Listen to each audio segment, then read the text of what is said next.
Nouvelle étape difficile au menu de cette troisième journée, 296 km de spécial entre Pisco et San Juan de Marcona. Près de 2/3 de cette étape se déroule dans le sable avec un détour de 15 km pour les motos et les quads et un retour sur le chemin principal ensuite. Joan Barreda a été le premier à quitter le bivouac aujourd'hui. Il a remporté hier sa 20e victoire sur le Dakar, ce qui le place à la 6e place des vainqueurs d'étape.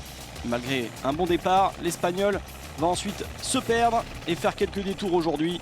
Le pilote Honda est rentré avec plus d'une demi-heure sur le vainqueur de l'étape. Il abandonne de l'avance au général. J'ai dû revenir au waypoint précédent pour retrouver mon chemin. Donc 15 km d'un côté, 15 km de l'autre. C'est beaucoup de terrain à couvrir, j'ai perdu beaucoup de temps. Barreda n'a pas été le seul à lutter aujourd'hui. Adrian Van Beveren a également pris beaucoup de retard. Après avoir pris la 2e place sur les 2 premières étapes, le Français a notamment chuté. Il a perdu 13 minutes, il glisse à la 7e place. Son coéquipier Xavier de Soultret a également connu quelques problèmes, tout comme Franco Caimi. Pas la meilleure journée donc pour Yamaha, même si la WR 450F est semble-t-il meilleur que l'an dernier, capable de rivaliser avec KTM et Honda dans la bataille pour la victoire finale. De Soultret, lui, a souffert de problèmes mécaniques. Il est 11e désormais au général. Ça va mieux pour Pablo Quintanilla, le double champion du monde de Rally Raid. Il a évité quand même les ennuis jusque-là. Il est 3e du classement général, après avoir terminé 5e aujourd'hui dans la roue de Matthias Walkner sur sa KTM, qui lui a permis de reprendre du temps à tout le monde.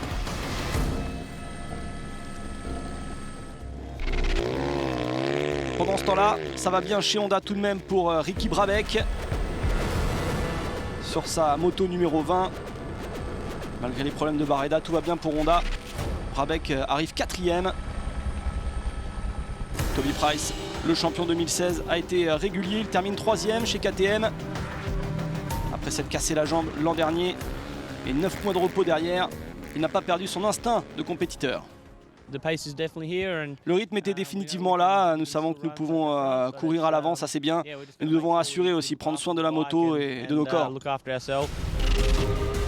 Un autre jour, une autre performance solide pour Kevin Benavides,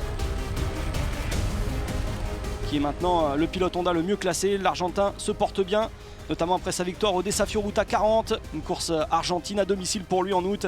Il est 2e de l'étape et 2e au général. Je suis content, j'ai eu un accident sur l'une des dunes, mais ce n'était pas grave. Puis je suis resté coincé sur une autre. J'ai dû reculer un tout petit peu. Je suis content de ma performance sur cette étape. Je pense que j'ai obtenu un très bon résultat.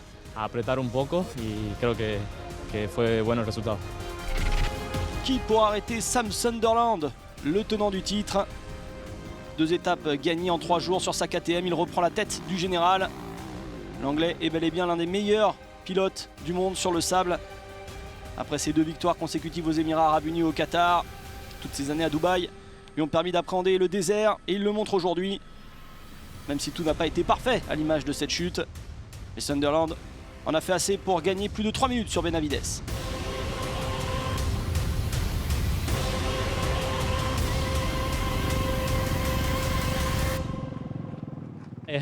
Ouais, c'est le Dakar, tu sais, c'est comme ça. On doit essayer d'être cohérent tous les jours. Je suis un peu en colère contre moi-même pour avoir raté notamment ce saut. Mais bon, il y en a tellement. KTM et Honda dominent cette 3e étape. Même si ce fut une journée difficile pour Barreda, Quintanilla est 5e, alors que le 3e de l'année dernière, Gérard Fares, est 6e. Sunderland mène avec 4 minutes 38 d'avance sur Benavides. Quintanilla, Price et Brabec sont dans le top 5. Barreda est à plus de 22 minutes.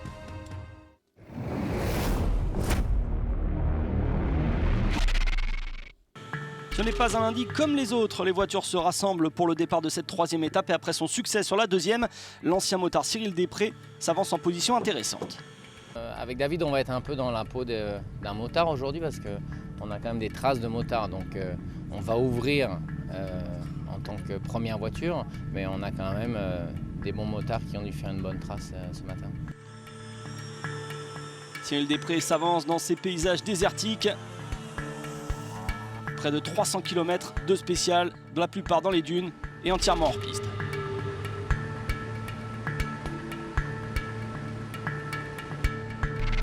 Alicia Reina est l'une des légendes du rallye argentin, mais son 6e Dakar se termine assez tôt avec sa Toyota Hilux brûlante dans la chaleur de cette 3e étape. Des soucis également pour l'Espagnol Nani Roma qui est en mission avec sa Mini, mais ici il va faire des tonneaux à 1 km de l'arrivée. Pas de soucis pour lui, il va pouvoir redémarrer, il sort indemne. Il va perdre tout de même une demi-heure. Traumatisme crânien, il va être transporté à l'hôpital pour des vérifications.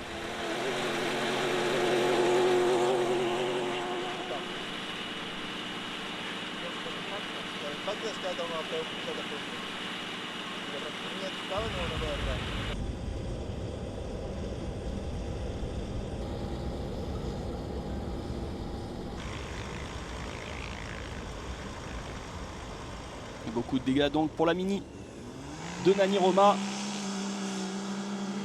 qui va laisser beaucoup de plumes sur cette 3e étape. Les dunes, ce n'est clairement pas le terrain de jeu préféré de Sébastien Loeb et sa puissante Peugeot. Il attendra d'autres paysages pour essayer de rattraper son retard. Des problèmes également de navigation pour Sébastien Loeb, mais dans la seconde partie d'étape, il va être plus rapide, il termine 5e en 3h17, il perd quand même 9 minutes. Martin Prokop, légende du rallye tchèque, il apprend vite sur le Dakar, son premier essai remonte à il y a 2 ans, il est arrivé 14e, l'année dernière il termine 11e, pour 2018 il vise un top 10 dans sa Ford F-150, préparé par M-Sport. Et puis des hauts débats également pour Cyril Després qui a perdu du temps également sur la première moitié d'étape, il termine 4e. Avec des moments parfois compliqués. Et le bon gestionnaire, c'est Stéphane Peterencel, toujours très cohérent avec son copilote expérimenté Jean-Paul Cotret. Bonne communication entre les deux. Ils sont 2e de cette étape.